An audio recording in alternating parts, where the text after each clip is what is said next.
साथियों, मैं पुनः आ गया हूँ आपके बीच में और द्विपद प्रमेय जो हमने पार्ट फर्स्ट में इसका एक भाग पहले मैं अपलोड कर चुका हूँ, तो उसमें मैंने द्विपद प्रमेय के बारे में आपके लिए जानकारी दी थी। तो उसके बारे में थोड़ा और जो डिटेल है वो सारी बातें अब हम द्विपद प्रमेय से इसको हल करेंगे। तो द्विपद प्रमेय जो हमारी होती है वो हमारे धन पूर्णांकों के लिए होती है। किसके लिए होती है?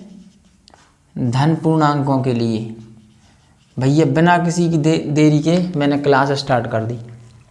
धन पूर्णांकों के लिए होती है, धन पूर्णांकों के लिए होती है।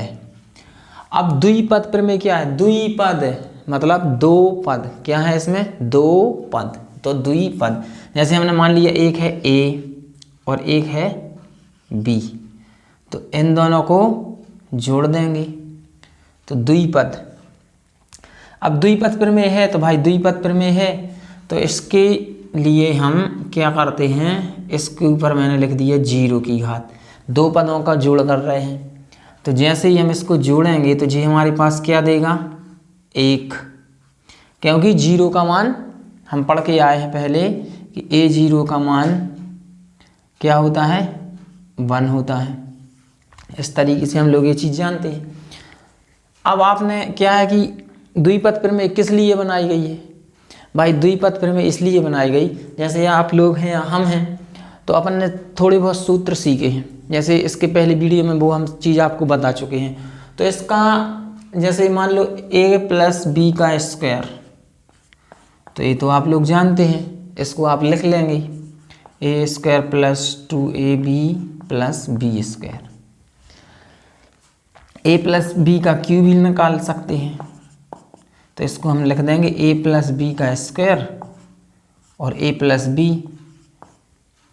लेकिन यदि इसी तरीके से तो इसका सूत्र बन जाएगा a + b a² + 2ab + b² और इसमें हम गुणा करेंगे a + b से, फिर हमारे पास इसका सूत्र आएगा। तो इन सभी चीज़ों को अब जैसे मान लो तो बड़ी बड़ी संख्या बन जाती है अपने पास, तो इसके लिए जैसे मान लो हम लिख दिया a + b के ऊपर, जैसे मान लो हम लिख दें बड़ी घात लिख दी 84, तो इसको थोड़ी हल कर सकते हैं, इसमें टाइम लगेगा। इसीलिए इस द्विपद प्रमेय को बनाया गया। इससे एक ही लाइन में आंसर आ जाएगा, मतलब बहुत से बहुत 3 लाइन सवाल हल करना है और आपका आंसर आपके पास आ जाएगा। तो इसीलिए इसमें हमारे पास क्या क्या होता है? इसमें होता है जैसे एक हमारे पास मैंने कल आपको बताया था पास्कल त्रिभुज के बारे में। पास्कल त्रिभुज जिसे पिंगल के मेरु पृष्ठ के नाम से जाना जाता है। किस नाम से जाना जाता है? पिंगल के मेरु पृष्ठ के नाम से, मेरु पृष्ठ के नाम से जाना जाता है।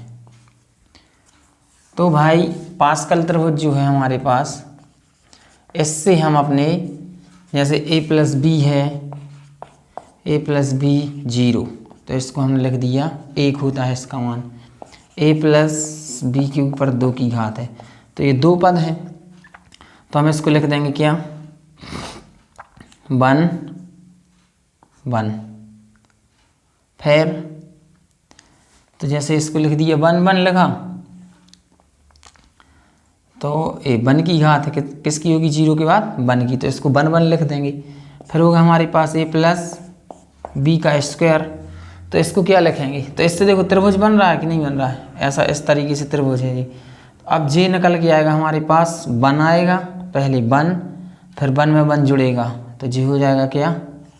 2, जी हो जाएगा हमारे पास 2 और जे रहेगा लास्ट में 1। फिर a + b का q है, जैसे मतलब q का मतलब क्या है जी? हम घात की बात कर रहे हैं। किसकी बात कर रहे हैं? घात की बात कर रहे हैं, तो घात ही लिख देते हैं, a + b नहीं लिखते। जैसे 0 की घात है तो 1, 1 की घातांक 1 है तो इसके जी अपने पास 1 2 3 की घात, तो इसका आ जाएगा हमारे पास 1 1 और 2 3, फिर जे 1 और 2 जुड़ गया 3, 2 और 1 3 और 1 का 1, 4 की घात 1 3 और 1 4, 3 और 3 6, 3 और 1 4 और 1 का 1, 5 की घात। तो 1 4 और 1 5, 6 4 10, 6 4 10 और 4 और 1 5 और 1 6 की। तो इस तरीके से हमारे लिए देखो ये त्रिभुज रूप में दिख रहा है कि नहीं दिख रहा है। तो भाई इसी से हमारा सूत्र बन जाता है। जैसे a प्लस बी की सर्वसमीका बनानी है, या a प्लस बी का क्यू बनाना है, या a प्लस बी का 4 की घात में ज्ञात करें, जैसे हमने लिख दिया a प्लस बी के ऊपर ये 4 की घात। तो इसका सूत्र बनाना बिल्कुल आसान है। आपको क्या करना है, कुछ नहीं करना। इसमें क्या लिखा, 4 की घात वाले में देखा मैंने जी पास्कल त्रिभुज है, 1 लिखा मतलब a अकेला लिख देना है, प्लस 4 a और b लिखेंगे इसमें जो जुड़ा है, फिर प्लस 6 a b लिखेंगे, फिर प्लस 4 a b लिखेंगे, फिर प्लस लास्ट में 1 है तो b लिख देंगे, क्योंकि हमारे पास 2 पद थे a और b, तो 1 है तो a और लास्ट में b। अब 4 की घात है तो इसके ऊपर भी 4 की घात a के ऊपर, और लास्ट में इसके ऊपर 4 की घात। अब बहुत मजे की बात है, देखना इसके बाद हमारे पास क्या होता है कि a की घातें घटते क्रम में होती हैं और b की घातें बढ़ते क्रम में होती हैं। तो इधर हमारे पास इसके ऊपर 4 के बाद कितने की घात आ जाएगी, 3 की, 3 के बाद इधर 2 की, 2 के बाद 1 की। b की घात इस साइड से अपन घटते क्रम में लिख दें, जैसे 4 की है तो 3 की, 2 की और 1 की।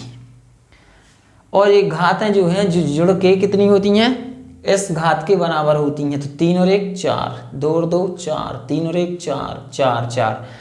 और पद कितने होते हैं, तो जितने की घात होती है उससे एक पद अधिक होता है प्रसार में। जैसे 4 की घात है तो 1 2 3 4 5 पद होंगे। कितने पद होंगे, 5 पद। इस तरीके से ये हमारा पास्कल त्रिभुज है। तो भाई अब जैसे 4 की घात है, 5 की घात है, तो इनको हम हल कर सकते हैं, सूत्र बना लेंगे, याद कर लेंगे। लेकिन जब बड़ी चीज़ें होती हैं तो उसमें हमारे पास समस्या जाती है। तो उसके लिए क्या करें, तब ये द्विपद प्रमेय जी बनाई गई। तो भाई ये पास्कल त्रिभुज समझ में आया, इससे हम 6 की घात भी बना सकते हैं, बना दें 2 सेकंड में। सूत्र बन जाएगा a प्लस बी का 6 का, यदि आपसे पूछा जाए a प्लस बी का 6 का सूत्र बताओ, तो भाई पास्कल त्रिभुज यदि आप जान रहे हैं 1 1 जोड़ के आता है जी, 1 लिखा पहले, जैसे मान लो जी 1 है तो 1 इधर 0 होंगे, क्या होंगे 0, इसके आगे भी 0 हो जाएगा। तो 0 और 1 1 और 1 और 0 1, तो जी 1 1 आ गया हमारे पास। अब भैया 1 का 1 आ गया और 1 और 1 जुड़े तो 2 और ये 1 फिर आ गया, फिर 1 1 2 3 2 1 3 और 1, फिर 1 3 1 4 3 3 जी 6 हो जाएगा, और 3 1 4 1। तो इधर हम 6 का निकालेंगे तो जी क्या निकल के आएगा हमारे पास, 6 का क्या निकल के आएगा, 1 5 और 1 6 10 5 15 और 10 10 20 10 5 15 5 और 1 6 और 1। तो देखो ये बन गया। इससे अब हम लिख देंगे भाई, लिख दिया पहले a लिख दिया, प्लस लिखा हमने a b plus a b, कितने पद लिखना है, 7 पद लिखना, 6 है तो एक पद एक्स्ट्रा होगा मतलब 7 पद। तो पहले तो a आ जाएगा और लास्ट में आ जाएगा हमारे पास b, हमने लिख दिया। अब इसके बीच में हमें 2 पद लिख दिए, मतलब 5 बार क्या लिखना है, ए बी लिखना है, लिख देंगे a b plus a b plus a b plus 1 2 3 4 4 1 2 3 4 और ये हो गया 5 ए बी और प्लस बी इधर लिख दिया। अब भाई 6 की घात a पर 6 की घात होगी और b पर 6 की घात होगी। इस साइड से a की घात घटते क्रम में और साइड से b की घात घटते क्रम में, तो जी हो जाएगा 5 4 3 2 1 और जी घटते क्रम में 6 के बाद 5 4 3 2 1। अब भैया इससे हम ये मान लिख देंगे इस ए बी के आगे, तो ए के आगे 1 है, फिर 6 लिखना है, तो 6, फिर 15, फिर 20, फिर 15, फिर 6 और जी लास्ट में जी आ गया। तो जी हमारे पास सूत्र निकल के आ गया a + b का 6 का। तो इस तरीके से, लेकिन अब बहुत सारे पद हो जाते हैं तो उसके लिए हमारे पास ये द्विपद प्रमेय है। तो द्विपद प्रमेय में हमारे लिए क्या चीज़ समझ में आई है कि भैया इसमें क्या है कि एक तो हमारे लिए पास्कल त्रिभुज काम का है। क्या काम का है? पास्कल त्रिभुज। पहले नंबर तो ये धन पूर्णांकों के लिए होगी। दूसरी चीज पास्कल पैटर्न, पास्कल त्रिभुज, ट्राइएंगल। पास्कल त्रिभुज से लागू हो जाएगा। पैटर्न है ये हमारे पास पास्कल त्रिभुज का पैटर्न, पास्कल त्रिभुज का पैटर्न लागू होता है इसमें। फिर हमारे पास क्या हुआ, हमें पता चला कि इसमें घातें एक ही घातें घटते क्रम में व b की घातें बढ़ते क्रम में, b की घातें बढ़ते क्रम में होंगी, a की घातें घटते क्रम में व b की घातें बढ़ते क्रम में होंगी, बढ़ती जाएंगी। तीसरी चीज पद घात से एक अधिक होगा। कितना अधिक होगा? एक अधिक होगा। जैसे 3 की घात है तो उसमें कितने पद होंगे? 4 पद होंगे।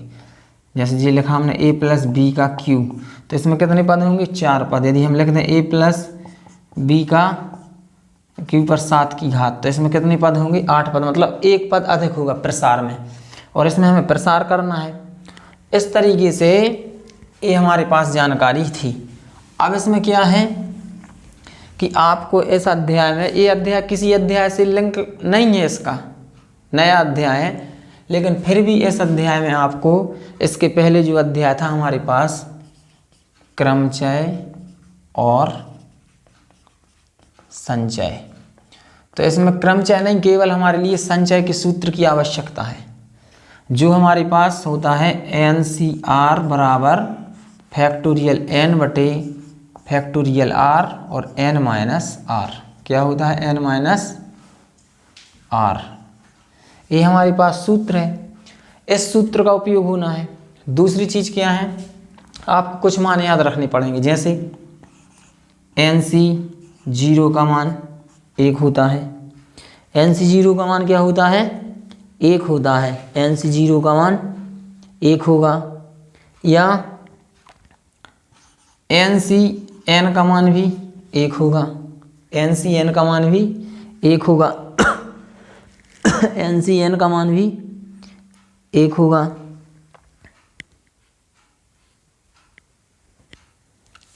और 0C0 का मान भी 1 होगा। किसका मान होगा? 0C0 का मान भी 1 होगा। तो इस तरीके से हमें इन मानों को याद रखना है। NCN मतलब यदि जैसे कोई इधर हम संख्या लिख दें तो उससे अपने पास ही निकल के आएंगे, तो इनको याद रखना। मेन चीज़ है आपको इसको याद रखना है, इस सूत्र का उपयोग होगा। तो भाई इस तरीके से ये संचय वाला सूत्र है। अब इससे हमारी n पदों की प्रमेय बन जाती है। क्या बन जाती है? प्रमेय। तो NC0 और NCN का मान क्या होता है? 1 होता है। प्रमेय क्या बनेगी? हमने लिख दिया a+। तो अब द्विपद प्रमेय का उपयोग किया गया। भाई बड़ी बड़ी घातों को हल करना है, उसके लिए द्विपद प्रमेय बनाई गई, जो हमने कल आपको बता दी थी। तो ये बन जाती है हमारे पास NC0, a और b है तो a और b, तो a के ऊपर n की घात और b आ जाएगा साथ में। b के ऊपर 0 की घात, भाई ये बढ़ते क्रम में चलेगा, ये घटते क्रम में चलेगा। फिर प्लस NC1, तो a के ऊपर भी n-1 की घात और b के ऊपर 1 की घात, प्लस NC2, a n-2 की घात और b के ऊपर 2 की घात, प्लस NC3 की घात और B के ऊपर 3 की घात प्लस, और ऐसे ही हमारी सीरीज डैश डैश करके चलती रहेगी और लास्ट में हमारे पास पद आ जाएगा NCN A के ऊपर n की घात इंटू B के ऊपर n की घात, अंतिम पद हो गया। तो ये हमारे पास क्या है, द्विपद प्रमेय का सूत्र है। इस सूत्र से ही आपको सवालों को हल करना है। तो उसके लिए क्या है, जैसे मान लो हमारे लिए कोई सवाल लिखा मिल जाए, यदि हम संख्या से संबंधित सवाल ले लें, एक मान लो हमने सवाल ले लिया, ये हमारे पास सवाल है कि इसका आपको क्या करना है, प्रसार करना है। तो इसमें आपको ध्यान रखना है, जैसे ये B0 लिखा है यानी A0 है तो A0 का मान 1 होता है, तो या B0 हो तो उसका मान भी 1 ही होगा। मतलब किसी भी संख्या के ऊपर यदि मान लो 100 के ऊपर 0 की घात लिखी है तो इसका मान कितना होगा, 1 होगा। ये जानना बहुत आवश्यक है। तो अब चलते हैं और हम प्रसार करते हैं सवाल का और इस सवाल को हल करते हैं। तो ये सूत्र हो गया और एक सूत्र इसी को लिख देते हैं हम, A प्लस B के ऊपर n की घात बराबर सिग्मा, माना क्या हो रहा है, ये सिग्मा का निशान है, इसका योग कर रहे हैं। तो इसमें k बराबर 0 से शुरुआत होती है, मतलब जी 1 2 3 चलेंगे और n तक चलेंगे। किधर तक चलेंगे, n तक चलेंगे और ये हो जाएगा NC के A n माइनस k और इंटू B के ऊपर भी k की घात। तो ये भी सूत्र है और ये भी सूत्र है। तो आपको इस तरीके से सवाल लिखा मिलेगा तो इसका आपको इसमें प्रसार करना है, और प्रसार वाला इस तरीके से लिखा मिलेगा तो इससे हमें मान निकालना है। ये सिद्ध करने के लिए बोल देंगे इसमें। तो ये 2 सूत्र हैं हमारे पास द्विपद प्रमेय में। और एक वो संचय वाला सूत्र हो गया कि NCR बराबर फैक्टोरियल n बटे फैक्टोरियल r और n माइनस r, ये हमारे पास सूत्र है। तो इन 3 सूत्रों को आपको याद रखना है। और उसके बाद में एक चीज़ याद रखनी है कि 0C0 का मान 1 होता है, 1C1 का मान 1 होता है। तो इस तरीके से, और 1C0 का मान भी 1 होता है।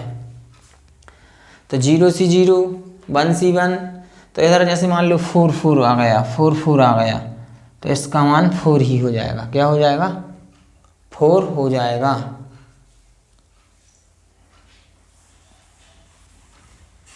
अब हम चलते हैं सवालों पर और सवाल हल करते हैं। तो इस प्रमेय को हम लिखा रहने दें और इसके बाद हम आपके लिए सवाल बता देते हैं। तो भाई हमारे पास सवाल है कि आपको क्या करना है। तो अब ये माइनस में भी हो जाती है सर्वसमीका हमारे पास।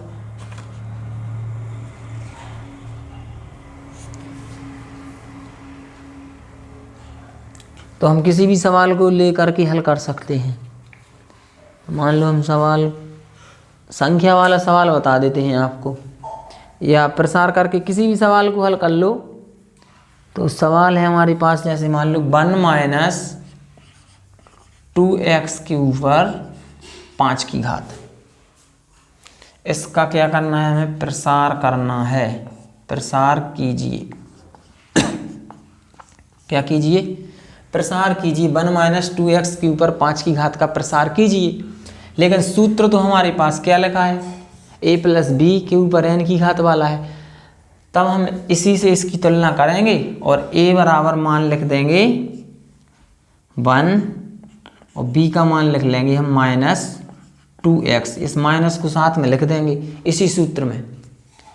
अब बस जैसे 5 की घात है तो आपको इसका प्रसार 5 तक करना है। जैसे NC3 है, NC4, NC5 तक करना है। किधर तक करना है, NC5 तक। जितने की घात है उतने तक हमारे लिए इसका प्रसार बना लेना है। तो बनाते हैं। तो ये लिखा मैंने a प्लस b n की घात बराबर, सूत्र लिख देंगे। तो ये लिख दिया हमने। तो इसको सूत्र में इस मान लिख देंगे डायरेक्ट में, या फिर तो इधर मान लिखेंगे तो ये हो जाएगा 1 माइनस 2x के ऊपर 5 की घात बराबर। अब जी NC0 क्या है, NC0, तो n के स्थान पर लिखेंगे 5 और C0। फिर a, तो a के स्थान पर क्या लिख देंगे हम 1 1 इसके ऊपर n की घात यानी 5 की घात, b मतलब -2x इसके ऊपर 0 की घात प्लस NC1, फिर इधर 5 C 1, a मतलब 1 के ऊपर 5 ऋण 1 की घात इंटू b के ऊपर यानी -2x के ऊपर 1 की घात प्लस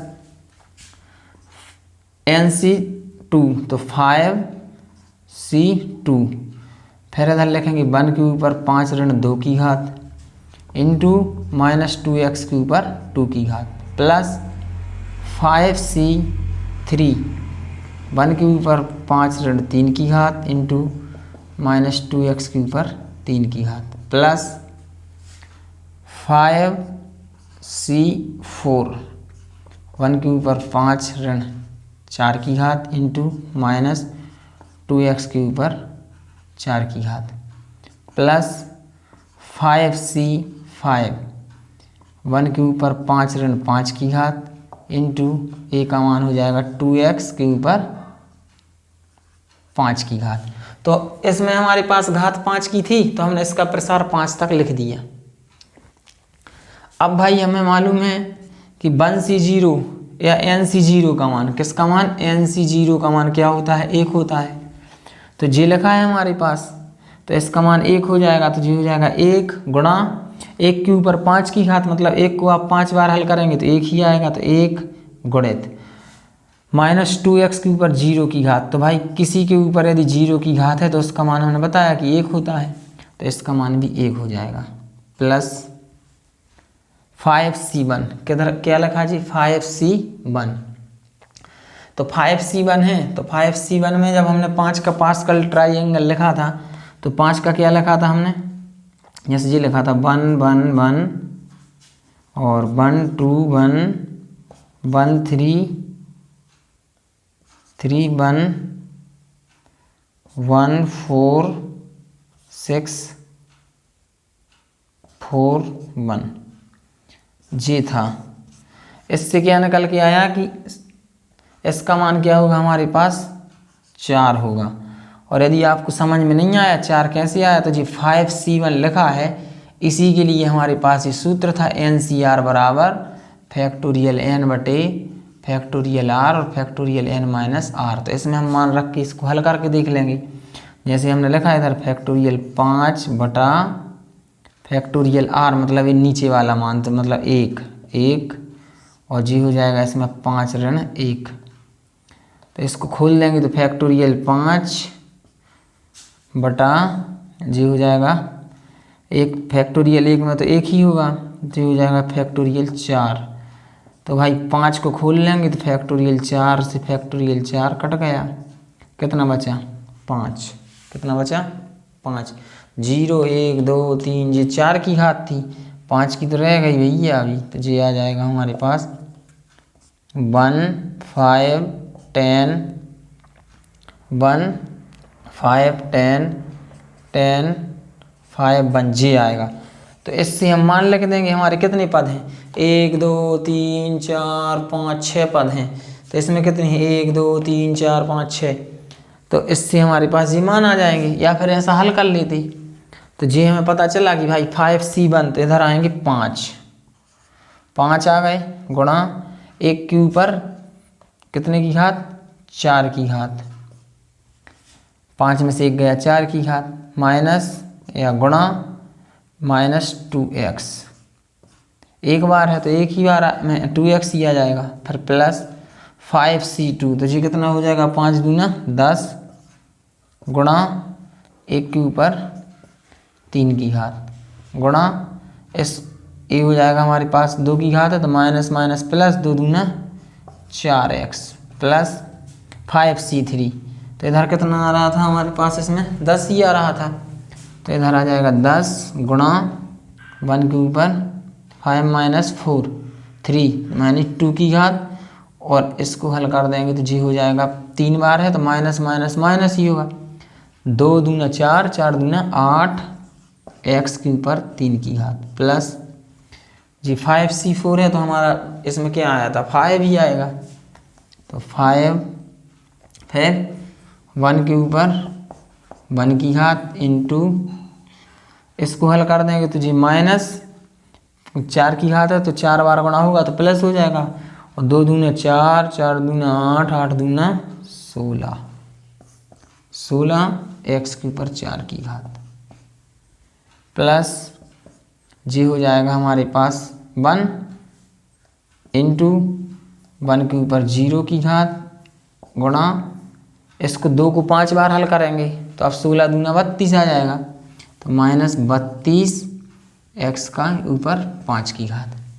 ये लाइन हो गई हल।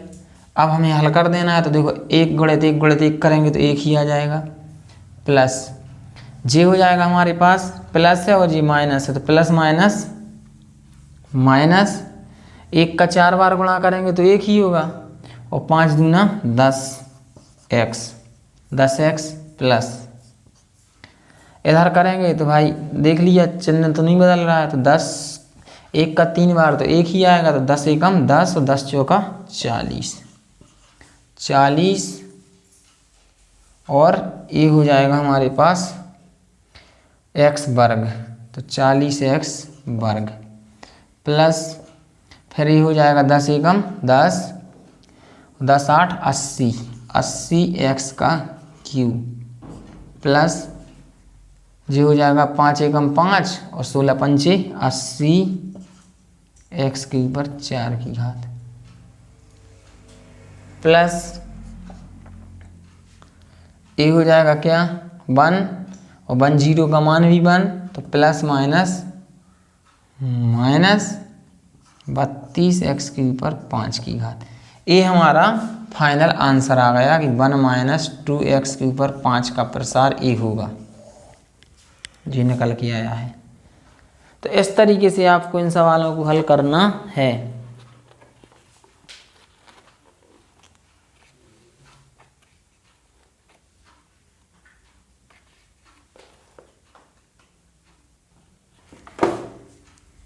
और ये इसमें थोड़ी सी मिस्टेक हो गई हमारी, क्या ये माइनस आता है इधर, तो जी हो जाएगा माइनस माइनस।